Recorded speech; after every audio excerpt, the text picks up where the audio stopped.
যশোরের অভয়নগরের মসিহাটিতে বিএনপি নেতাকে হত্যার খবর প্রায় সকল বাংলাদেশি প্রিন্ট মিডিয়া ও ইলেকট্রনিক মিডিয়া প্রচার করেছে।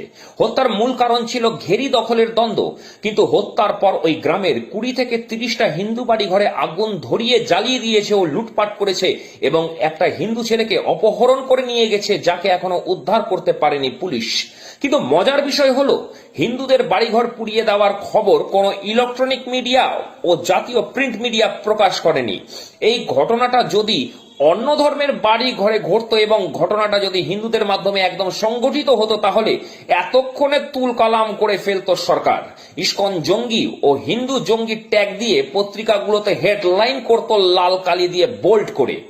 ঘোর পোড়া নিরপরাধ সাধারণ মানুষগুলো এখন খোলা আকাশের নিচে, পরনের কাপড়টুকুও নেই, ঘরে কোনো খাবার অবশিষ্টও নেই, সব পুড়ে ছাই।